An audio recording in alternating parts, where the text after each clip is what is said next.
haukiba date 12 June gi numidang wairamda mamanaba singa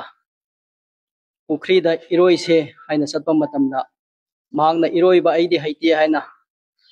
pukri mapanda leplaga leiraga adagi horen atheng bada khang haudana migi paudagi mulen bai se irak naraga leikidre haibasi pau tabada asi yam nungai jade buji akoina leiri bisi rims ki moktani magi body se akoi claim to lak chabni aduna hairi ba thodok asi thokpa matam sida aikoi gi adim jati शिक्षा आश्रम की warden ना मतम चाना पाउ पीबीदबा अदुगा ममानब सिंगनसु मा इरोइब याउद्रगा इरोइब हैते हाइदना इरोइब याउद्रगा इसिंग दे इराकनारगा सीखी हाइबसे मसीगी खुशी से यामना नुंगाइतबा अमदि यामना चिंगना नंगाइ ओइबा मरमना अखोइ ngarang FIR फाइल तौजरे Imphal Police Station da aduna asiguma thodoksi aikoi yam pendaba amadi yam nungaitaba aikoi gi satra khunaida asigumba yamna nungaitaba thokpase aikoi guardian sing ama oina imungi taraptagi yam nungaitaba phongduk chabaga loinana Manipur Police na amadi mari leinaba police station na officer singna masigi langla langjin se achumba se karino haibase Hazana investigation taubiu akoina chingna jariba magi marup ahum masi akoi yam chingnai adan makoi sing asi police na phagat piraga ain gi matungina interrogation taubiu aduga achumba khongthang adu lokhat pire hairaga masi asumaina angang si matam chadana leikhida baibse akoi imung khaktagi natana akoi gi jati gi amangba ama oibani haibisi ai haijaningi aduga ani subada akoigi adim jati gi authority koigi warden yauna masi karamaina thokhibno haibise makoina soina khradi khanglamgani aduna masi tumin leisinba aduga nathainaraga imungda angang asi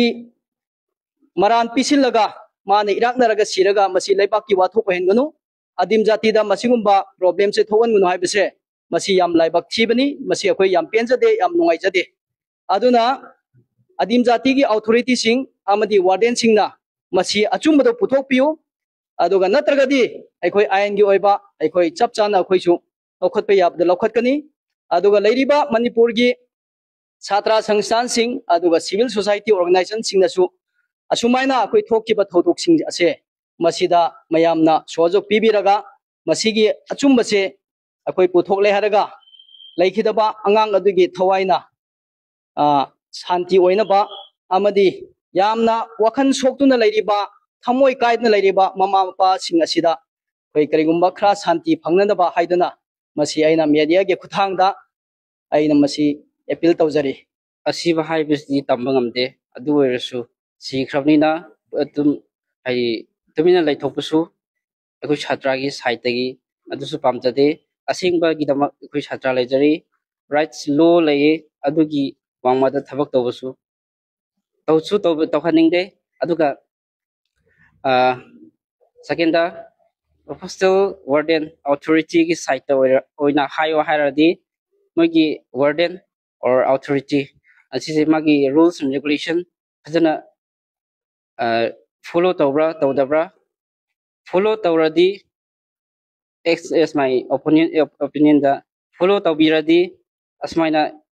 incident thoktabsu yai haina thamjage aduga hostel warden na magi excuse thiba makti ai hangsu yam pinjade bako excuse thiraga thabak tawdi asmi siba sai se faginate adusu excuse adum tawraga lebdi akoina adum unaba ganda adusu excuse tawsu adum uye adusu akoi nuaijate aduga magi hostel da leibiriba hadi attendance evening morning attendance matam chana loba aduga chhatra yingsinba haibsti hostel gi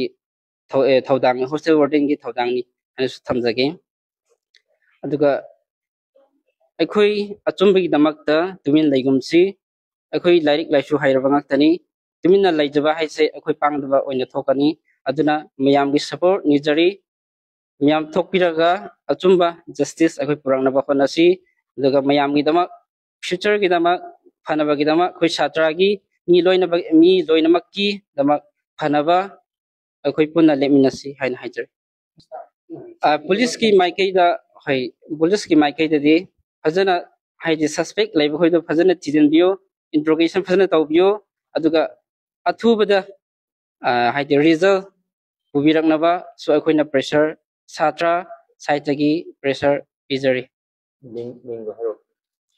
aigi ming according question makunga